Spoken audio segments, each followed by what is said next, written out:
Dr. Ashutosh Gupta is a highly esteemed fetal medicine specialist based in the Delhi NCR region. With years of dedicated practice and extensive expertise in the field, Dr. Gupta has established himself as a leading authority in fetal medicine, playing a pivotal role in the health and well-being of countless expectant mothers and their unborn children. Educationally grounded with exceptional qualifications, playing a pivotal role in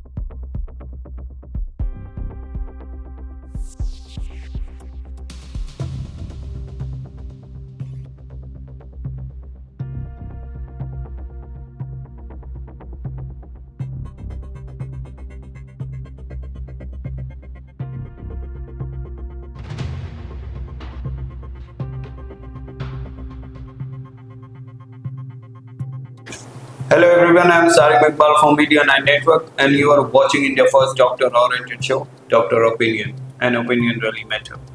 Now today we will discuss about the genetic medicine, and for this we have a very renowned personality from the health fraternity, Dr. Ashutosh Gupta. Welcome to our show, sir.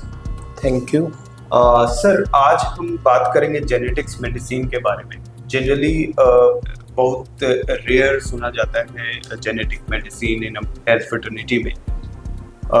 सो क्या है ये genetic medicine और ये कितना ज़रूरी है एक pregnancy के दौरान इसकी जांच, और इसके बारे में थोड़ा बताएं. तो जेनेटिक्स को हम ऐसा समझ सकते हैं कि इसको आनुवंशिक भी बोलते हैं, और आनुवंशिक होने का मतलब ऐसा होता है कि जब बेबी एक्सपेक्टिंग मदर्स के पास में आता है तो हेरिडिटरी भी हो सकता है, आनुवंशिक हेरिडिटरी भी हो सकता है. जैसे फादर मदर की अगर कोई हिस्ट्री है, उनका पहला बेबी को अफेक्टेड है या उनमें कोई if they are carrier for some genetic disease तो बच्चे में भी आ सकता है. और अपने आप में डी नोवो भी हो सकता है, मतलब चूँकि बेबी फादर मदर से बन के बनता है तो डी नोवो या अपने आप में हर प्रेगनेंसी की अपनी एक रिस्क होती है, तो उस रिस्क में ऐसा हो सकता है कि वो आनुवंशिक डिजीज बच्चे को हो जाए.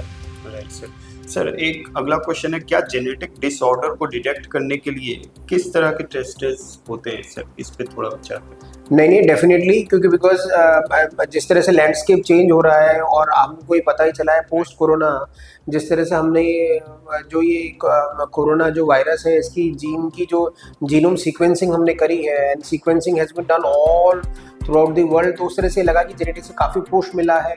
और इंडिया के अंदर ही कम से कम 15-16 जगह ऐसी हैं जहाँ पर जीनोम सीक्वेंसिंग हो सकती है. तो इसका मतलब ये हुआ, इसका बाई प्रोडक्ट ये है कि अब जीन्स के बारे में हम बहुत हद तक और बहुत जल्दी जान सकते हैं. तो उस तरह से अगर हम प्रेगनेंसी और जो हमारे न्यूबॉर्न बेबीज़ हैं जो कंसीव होते हैं उनके लिए क्या जेनेटिक टेस्ट करी जाए, तो हर कंट्री का अपना एक स्टैंडर्ड ऑपरेटिंग प्रोसीजर्स या उनकी रिकमेंडेशंस होती हैं जो कि चेंज हो रही हैं. जैसे हमने देखा है कि अभी SMA स्पाइनल मस्कुलर एट्रोफी जिसके लिए बहुत महंगा एक इंजेक्शन लगता है, तो उसको स्कैंडिनेवियन कंट्रीज़ और यूरोपियन कंट्रीज़ ने उसको मैंडेटरी माना है कि उसकी भी आप कैरियर फ्रीक्वेंसी करिए. या ड्यूशेन मस्कुलर डिस्ट्रॉफी को भी वो ये कहते हैं कि आप कैरियर फ्रीक्वेंसी करनी चाहिए, मतलब उसकी जांच करनी चाहिए कि वो फादर मदर में से कोई कैरियर है या नहीं है. राइट. सर, जैसा कि हम लोग जानते हैं कि ड्यूरिंग द प्रेगनेंसी जो माँ हैं उनको गायनेकोलॉजिस्ट के पास जाना होता है, एंड बर्थ के बाद बच्चों को पीडियाट्रिक्स के पास जाना होता है. सो जेनेटिक मेडिसिन की ज़रूरत कब और किस टाइम पे प्रेगनेंसी के दौरान होती है सर? ये थोड़ा इस पे. नहीं, वो ऐसा कोई कन्फ्यूजन वाली कोई बात नहीं है, क्योंकि गायनेकोलॉजिस्ट और जो पीडियाट्रिशियन है वो प्राइमरी केयर गिवर्स हैं, प्राइमरी फिजिशियंस हैं. तो जो प्रेग्नेंट वुमन है वो उसकी देखभाल उस पर एंटायर ड्यूरिंग प्रेगनेंसी 3 ट्राइमेस्टर्स में वो गायनेकोलॉजिस्ट करती है. और बेबी जब पैदा हो जाता है तो वो पीडियाट्रिशियन उसको देखता है, सारी इम्यूनाइजेशन शेड्यूल और बेबी के ग्लोबल डेवलपमेंटल जो पैरामीटर्स हैं वो उसको मेजर करता है, उसके ट्रैक रखता है.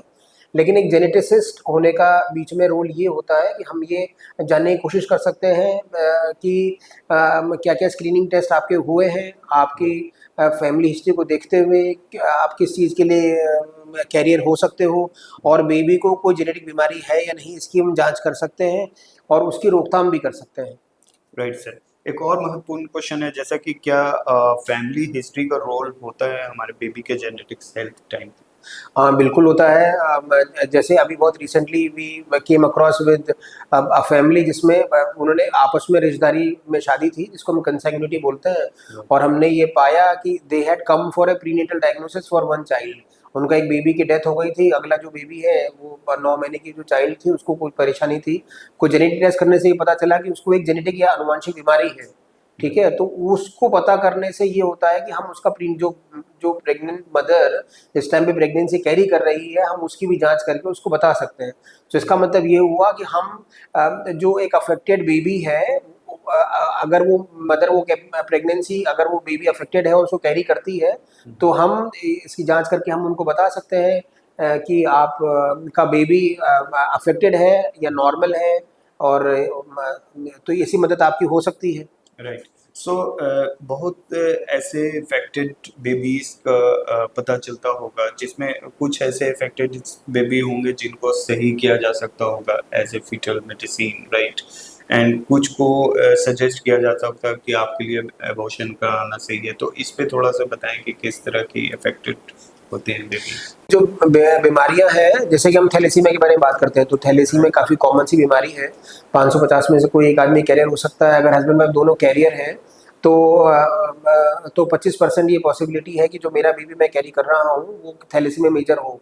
उसको दो तरह की बातें हैं। थैलेसीमिया मेजर उस प्रेगनेंसी को आप पहले ही हम 12-13 हफ्ते में जांच करके बता सकते हैं कि ये जो बेबी है वो थैलेसीमिया मेजर है, और बेबी को किस किस परेशानियों का सामना करना पड़ेगा अगर वो बेबी बॉर्न होता है तो। लेकिन अगर बॉर्न हो भी जाता है तो भी बोन मैरो ट्रांसप्लांटेशन की फैसिलिटीज उपलब्ध हैं, और बोन मैरो ट्रांसप्लांटेशन में भी ठीक हो जाते हैं। लेकिन कुछ परेशानी ऐसे हैं जैसे डीएमडी, लुशीन है, या एसएमए है, या थैलेसीमिया है, या टी6 डिजीज है। As a matter of fact ये बहुत सारे हो सकते हैं। 6% तो हम ये मानते हैं कि क्रोमोसोमल एबनॉर्मलिटी हो सकती है, राइट। और मोनोजेनिक डिजीज भी होती है, मल्टीफैक्टोरियल डिजीज भी हो सकती है। अगर इन सबको जोड़िएगा तो तकरीबन आप ये मानिए कि 18 से 25% के आसपास ये पॉसिबिलिटी हो सकती है कि कोई बेबी किसी भी परेशानी से ग्रसित हो या अफेक्टेड हो सकता है। तो अगर हम ऐसा समझें कि चूंकि इंडिया में जो हेल्थ केयर है it has been taken care of by my pocket only. जो पेशेंट है उसको कोई जैसे एनएचएस है इंग्लैंड में, या स्टेट जो है उसको स्पॉन्सर नहीं करती है। कोई भी टेस्ट अगर आपको करनी हो तो आउट ऑफ द पॉकेट आपको खर्चा करके देना पड़ता है। लेकिन imagine a situation in which all the test are being taken care of by the state. अगर जो स्टेट जो सरकार है उसका वहन करती है, तो हम ऐसा समझ सकते हैं कि बहुत हद तक जो इस तरह के जो बेबीज पैदा होते हैं हम उनकी जांच और भी कर सकते हैं, और हम उन ऐसे अफेक्टेड प्रेगनेंसीज को बॉर्न होने से रोक सकते हैं, रोकथाम की जा सकती है उनकी। राइट। सो एक और महत्वपूर्ण सवाल है सर, प्रेगनेंसी ट्विन भी हो सकती है, मल्टीपल भी हो सकती है, तो एज ए जेनेटिक सो इसमें आप मॉनिटरिंग का प्रोसेस अलग होता है या सेम करते हैं? नहीं, वो डिपेंड करता है कि प्रेगनेंसी अगर डाइकोरियोनिक है तो इसका मतलब ये होता है कि दो जाइगोट से मिलके प्रेगनेंसी बनती है, और मोनोक्रोनिक अगर प्रेगनेंसी होती है तो वो एक ही जाइगोट दो में डिवाइड होती है। तो बहुत हद तक ये मोटा मोटा ऐसा मानने की बात है, लेकिन साइंस ने भी बताया है कि डाइकोरियोनिक प्रेगनेंसी वो जेनेटिकली डिफरेंट होती है। मोनोक्रोनिक भी डिफरेंट हो सकते हैं, लेकिन अपने समझने में ये समझा जाता है कि मोनोक्रोनिक प्रेगनेंसी जेनेटिकली सेम है। तो दोनों की कॉम्प्लिकेशंस और जेनेटिक अनुवांशिक बीमारी होने की पॉसिबिलिटी डिफरेंट हो सकती है। तो दोनों की जांच करी जा सकती है, और ऐसी बहुत सारी है जैसे ट्विन टू ट्विन ट्रांसफ्यूजन अभी अभी बहुत रिसेंटली देखा है। तो साइंस इतनी एडवांस हो गई है कि एक बेबी में तो खून की बहुत कमी हो गई है और एक में खून की बहुतायत हो गई है। तो हम उसकी जो जांच पड़ताल, उसका इन्वेस्टिगेशंस और उसका ट्रीटमेंट माँ के पेट में 24 हफ्ते में कर सकते हैं, so that we can attempt to give you both the babies healthy and kicking and all this. Right. Sir आखिर में एक सवाल है सर, क्या जेनेटिक स्पेशलिस्ट के साथ कंसल्टेशन लेने से हाई रिस्क प्रेगनेंसी मैनेज करने में हेल्प मिलती है? कोई भी प्रेगनेंसी लो रिस्क और हाई रिस्क नहीं होती है। हर प्रेगनेंसी हाई रिस्क है। गॉन आर दोज डेज जब मेरे पास 10 बच्चे हुआ करते थे, ठीक है। हमें सरिता विहार से भी ऐसी फैमिली एक आई है जिसमें डीएमडी 3 जनरेशन्स में चल रही है। आप मेरी बात समझने की कोशिश करिए। दिल्ली में हम बैठे, साउथ दिल्ली में हम हैं, सरिता विहार साउथ दिल्ली का मेन हब है। उसमें भी आप ये देखिए कि 3 जनरेशन्स उनकी फैमिली में मेल्स अफेक्ट हो रहे हैं, और हम ये जो जेनेटिक इन्फॉर्मेशन है वो डिसमिनेट नहीं कर पा रहे हैं, पहला। दूसरा, अगर आपको पता हो, महाराष्ट्र में एक जो काउंसलर है, उस काउंसलर ने अपने लड़के का, और both the father and the mother and the son they have committed suicide this is astonishing, appalling. आप इसको इमेजिन नहीं कर सकते कि उनका एक बच्चा डीएमडी से ग्रसित हुआ तो भी हमको पकड़ना चाहिए था और हमें ये बताना चाहिए। देखिए किसी को भी हो सकता है, पहली बात, चूंकि पहले दूसरा बेबी हो रहा है तो इसका मतलब ये है कि जो जेनेटिक मेडिसिन है या जेनेटिक जो फेटर्निटी है, वो जो इन्फॉर्मेशन है उतना पर्कुलेट नहीं हो पाई कि हम दूसरे बच्चे को भी अफेक्टेड होके पैदा होने से रोक नहीं पाए। And he was so devastated कि उसका एक लड़का चला गया। This is what we are talking about is a counsellor. Maharashtra में काउंसलर है, बीच में it had come in the newspapers. तो they both all the three people affected, son, एक लड़का उसका चला गया, दूसरा लड़का उसका अफेक्टेड डीएमडी पैदा हुआ and he was so depressed कि तीनों जनों ने दे committed suicide. So this is something very very serious.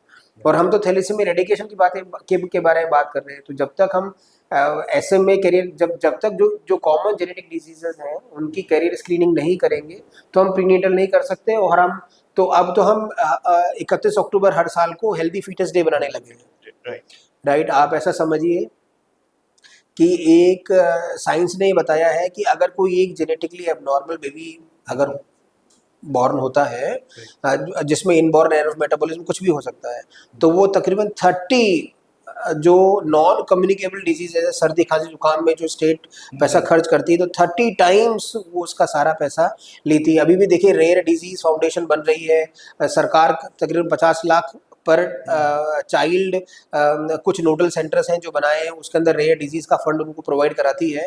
तो ऐसा समझिए कि अगर हम इसको imagine a situation in which everybody has gotten this information of genetics available to everyone, तो हम उन अफेक्टेड बच्चों को पहले ही रोक सकते हैं। और चूंकि जिन चीज़ों का ट्रीटमेंट उपलब्ध नहीं है, जैसे थैलेसीमिया है, थैलेसीमिया अगर बेबी हो भी जाता है तो थैलेसीमिया मेजर होके भी बेबी को बोन मैरो ट्रांसप्लांट करके हम एक हेल्दी लाइफ दे सकते हैं, ठीक है ना। तो रिसोर्सेज भी खराब हो रहा है और मेरा जो एफर्ट है, जो ह्यूमन आर्स है, ह्यूमन इंडेक्स, इंडिया में तो हम ह्यूमन इंडेक्स की बात ही नहीं करते हैं। आप यूरोप में चले जाइए तो वो ह्यूमन इंडेक्स के बारे में बात करते हैं कि जो मेरी वर्किंग पॉपुलेशन है वो भी खराब हो रही है, राइट। सो फाइनेंसेस भी इन्वॉल्व होती है, मेरी ह्यूमन इंडेक्स भी खराब होती है, जेनेटिक डिजीजेस भी आती हैं और हम उनकी रोकथाम नहीं कर पा रहे। तो साइंस अब इतनी एडवांस हो गई है कि हम इन सब चीज़ों की जांच कर सकते हैं और हम ऐसे हेल्दी फीटस, मतलब एक बेबी जो सिर्फ शारीरिक रूप से ठीक नहीं है, जेनेटिक या अनुवांशिक रूप से भी स्वस्थ और तंदुरुस्त है, so that he will add to the workforce of the country, right. So this is all amenable and possible. So thank you so much sir, आपने genetics medicine and fetal medicine के बारे में बहुत ही महत्वपूर्ण बातें बताई हैं और ये कितना इम्पोर्टेंट है इस पे आपने बहुत सही तरीके से बताया। इसके लिए बहुत बहुत धन्यवाद। Thank you so much sir. Thank you very much.